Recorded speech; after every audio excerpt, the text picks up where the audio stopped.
adanya Said Abdurrahman yang menjadi Assegaf ini nisbat kepada abahnya yang di Banyu Sangkah yang mana dulu pernah diasegafkan.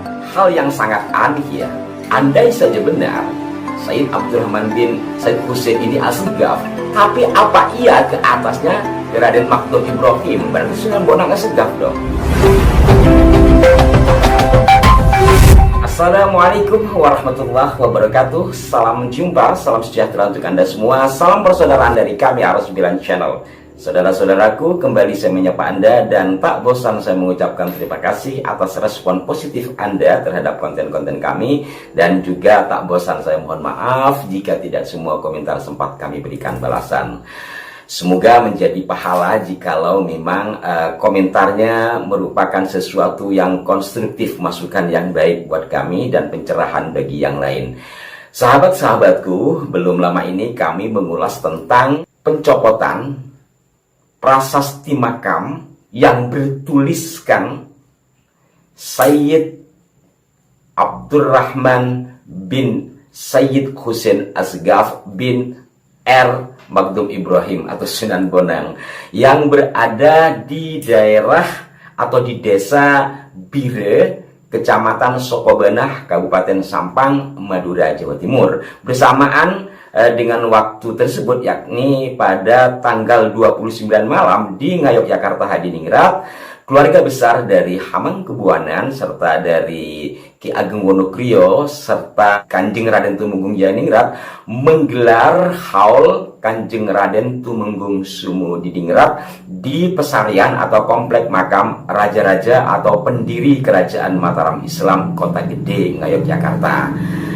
Nah, sahabat-sahabatku, pada edisi kali ini saya akan menyampaikan penuturan dari salah satu yang terlibat dalam pencopotan atau pelepasan prasasti makam di Bire Sokobanah tersebut, yakni Kiai Raden Ahmad Zabidi.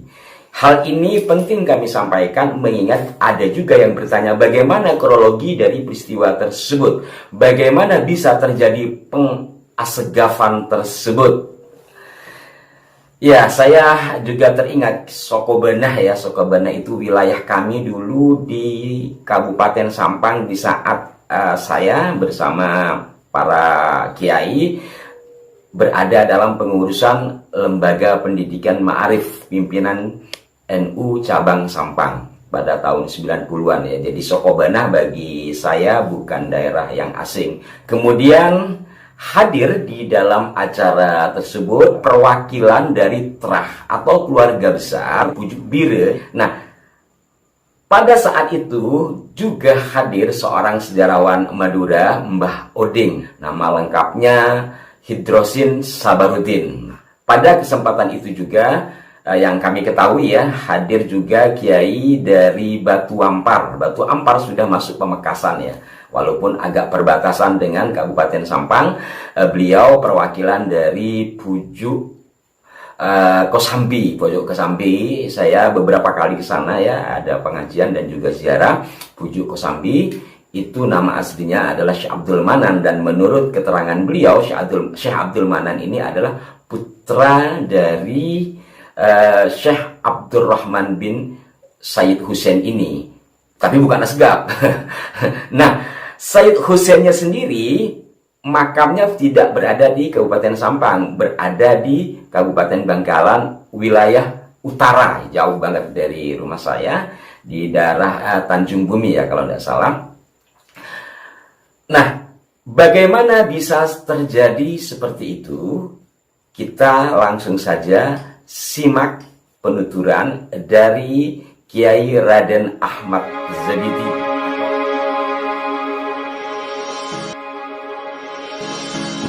Seperti yang telah disampaikan oleh Romo Hidrosin Sabarudin atau yang terkenal dengan Mbah Doing.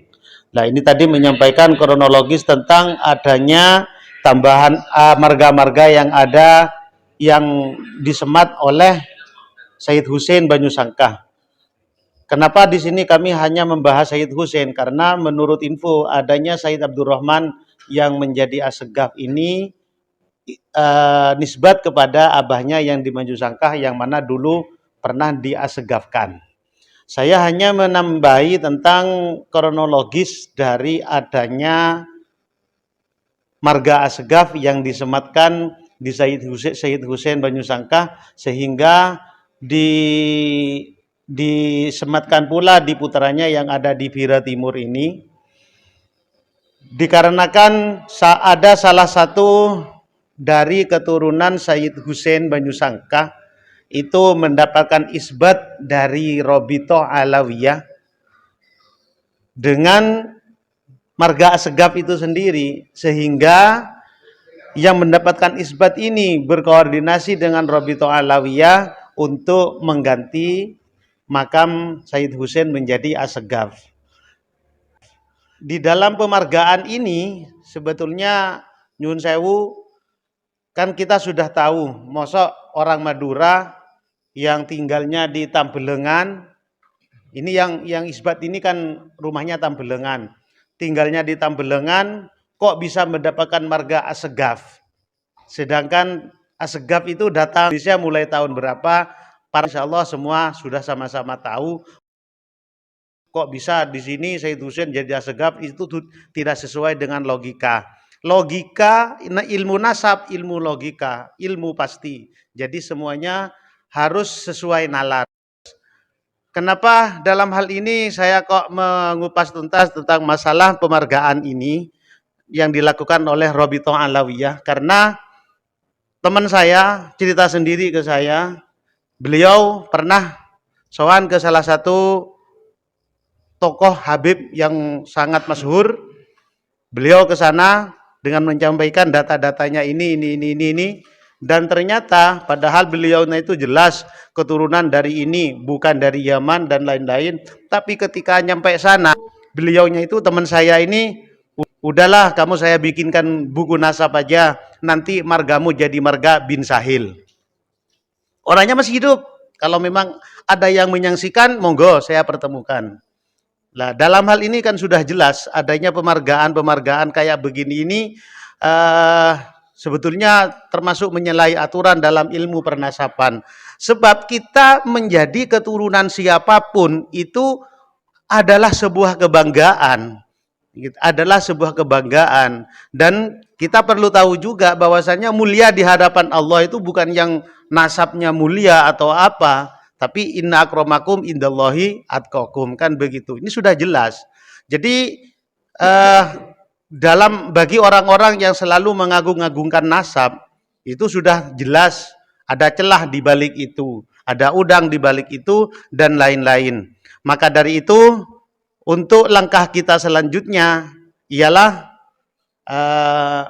makam Sayyid Abdurrahman bin Sayyid Husain Banyu Sangkah yang di sini ditulis Asegaf ini, insya Allah malam ini juga akan kita bongkar.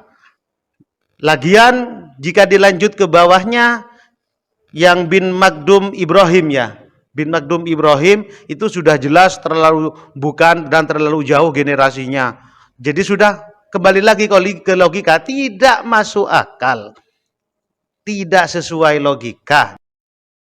Jadi itu jelas salah besar. Hari itu kita kumpul di sini tujuannya agar sama-sama paham, agar sama-sama mengetahui mana yang benar dan mana yang tidak benar. Sekian dari saya. Wassalamualaikum warahmatullahi wabarakatuh. Sebagaimana Kiai Zabidi sampaikan bahwa orang yang dihabibkan itu masih hidup dan beliau bersedia untuk mempertemukan, maka itulah kami tayangkan di sini sebagai gambaran, tetapi bukan berarti Aras 9 menebar berita yang tidak jelas juntrungannya, karena ya saya meyakini apa yang disampaikan oleh Kiai Zabidi itu benar dan ini agar menjadi pelajaran bagi kita. Tapi barangkali dari pihak Robito Alawiyah mau mengkantar, ya monggo saja.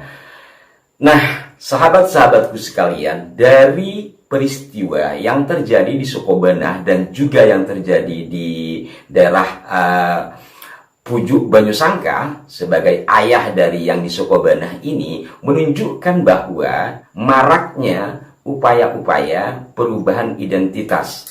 Hal yang sangat aneh ya, andai saja benar Sayyid Abdurrahman bin Said Husain ini Assegaf, tapi apa ia ke atasnya ke Raden Magdum Ibrahim? Magdum Ibrahim sebagaimana kita kenal adalah nama asli dari Sunan Bonang. Berarti Sunan Bonang Assegaf dong.